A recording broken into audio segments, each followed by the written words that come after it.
Idyllisch gelegen, Urlaub direkt vor der Haustür inmitten herrlicher Natur.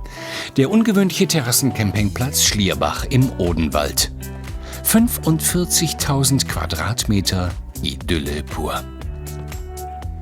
Ina und Ralf führen den Platz gemeinsam. Schon Ralfs Großvater hatte ihn, dann sein Vater und jetzt Ralf eben selbst. Es ist alles rundherum. Man ist hier Marketingmanager, man ist Toilettenfrau, man ist Rezeptions- und Empfangsdame und man ist eben auch Hausmeister und Schlosser. Also und Gärtner. Und Gärtner auf jeden Fall auch. Ja. Eine große Landschaftsgärtnerei betreiben wir hier.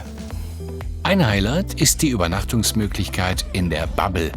Nicht ganz günstig, 220 € pro Nacht. Dafür gibt es ein exklusives Schlaferlebnis. Die Bubble bleibt in Form durch ständige Regulierung der Luftzufuhr. Anna Meister hat es ausprobiert. Ja, ich habe auf jeden Fall sehr gut geschlafen und hatte quasi wie perfekt bestellt einen super schönen Sternenhimmel auch, den ich da genossen habe. Da hinten hinter den Bäumen ist dann so langsam der Vollmond aufgegangen. Ja, war super schön, mal was ganz anderes. Für Ina und Ralf ist der von Opa angelegte Terrassencampingplatz ein Fulltime-Job. Arbeiten, wo andere Urlaub machen. Es ist ein super Gebiet zum Mountainbike-Fahren, zum Rennradfahren. Letzten Endes lässt sich auch hier Gleitschirm fliegen, ganz in der Nähe. 1 Kilometer von hier sind 2 Startplätze. Und natürlich ist es auch zum Bouldern ganz gut geeignet. Mittlerweile hat sich das hier zu einem Eldorado etabliert. Bouldern? Krass. Das lässt sich mein Tour-Moderator Marvin natürlich nicht entgehen. Ja, Marvin, hast du es so vorgestellt oder ist höher als gedacht? Es ist so viel höher als gedacht. Also ich kenne Bouldern wirklich nur so auf 1,50 Meter, 2 Meter Höhe und da fällt man auf sehr dicke Matten. Hier gibt es vor allem eins, wo man reinfällt, nämlich eine tiefe Schlucht. Kannst du mir mal ganz kurz sagen, wie ich da hochkommen soll? Ich kenne Bouldern nur mit Griffen und so Teilen, wo man die Füße auch drauf stellt. Die bunten Griffe meinst du? Also hier ist es im Endeffekt so, dass du wirklich viel mit den Füßen arbeiten musst. Also es ist sehr, sehr viel Technik, wenig festhalten, mehr stehen. Durch beide so ein bisschen. So Marvin, jetzt lass es mal krachen. Wie der Ochs vom Berge, wo fange ich denn an? Nicht wie der Ochs vom Berg, eher wie eine junge Gemse, unser Marvin. Als ob er in der Wand groß geworden wäre. Das Band drauf, genau. Perfekt. Am besten ein bisschen weiter hinten stehen, dann hast du rechts drauf. Runter. Ganz gut. Richtig reinklemmen, hochkant rein, genau. Für das, dass er das erste Mal am Fels war, war es wirklich tipptopp, viel Gefühl bewiesen und ja, sauber geklettert. Ich glaube, ich war mit den Füßen so auf 1 Meter Höhe und es hat sich angefühlt wie 100 Meter. Und also man hat wirklich einfach auch Angst, ne? Weil ich habe keine Griffe, sondern du hältst dich wirklich nur an einem Stein. Es ist schon härter, als ich gedacht habe. Der Campingplatz hat übrigens noch einen anderen, wenn auch kleinen Nervenkitzel für unseren Moderator vorbereitet. Mein Tower ist diese Woche unterwegs. Wir senden heute aus dem Odenwald. Wir sind in Lindenfels und zwar auf dem Terrassencampingplatz von Ina und Ralf. Die beiden haben wir ja gerade schon kennengelernt und ich habe auch gerade was Neues kennengelernt. Bouldern in der Felswand. Lebensgefahr, zumindest hat es sich so angefühlt. Und jetzt kommt direkt Lebensgefahr Teil 2, denn Ralf und ich kämpfen jetzt mit wildem Tier.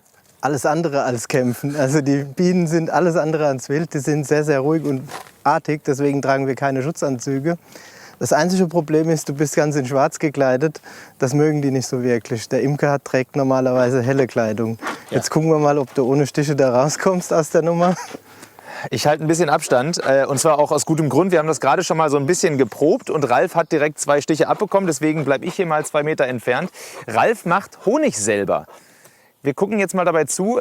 Ich weiß nicht genau, ehrlich gesagt, was du jetzt machst, aber wir gucken dir einfach mal zu. Du kannst ja vielleicht mal so ein bisschen erklären, was da gerade passiert. Wir machen einfach mal den Stock auf.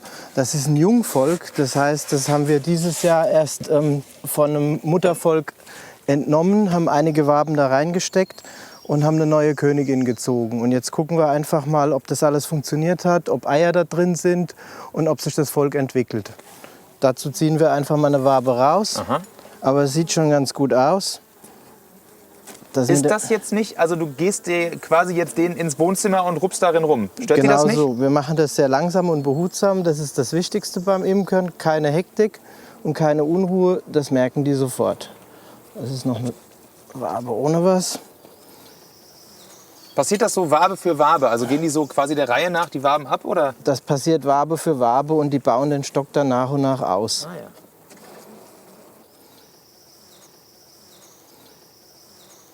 Wichtig ist, dass man keine Erschütterungen da reinbringt und dann bleiben die ja relativ ruhig.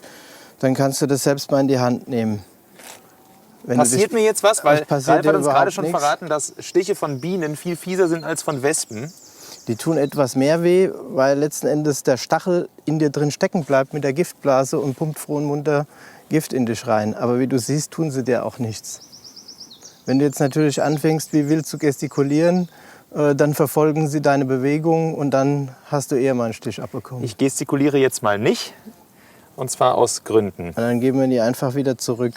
Wenn man so da drauf steht, das ist jetzt keine super ausgebaute Wabe, aber das ist die verdeckelte Zelle. Da wachsen kleine Bienen drin heran. Und die machen dann hinterher den Honig. Und die machen dann den Honig. Der Honig ist übrigens hier auch schon fertig zu kaufen. Deswegen werde ich dann mich jetzt auch langsam wieder von den Bienen entfernen und gleich mal den Honig probieren, wenn wir wieder unten sind.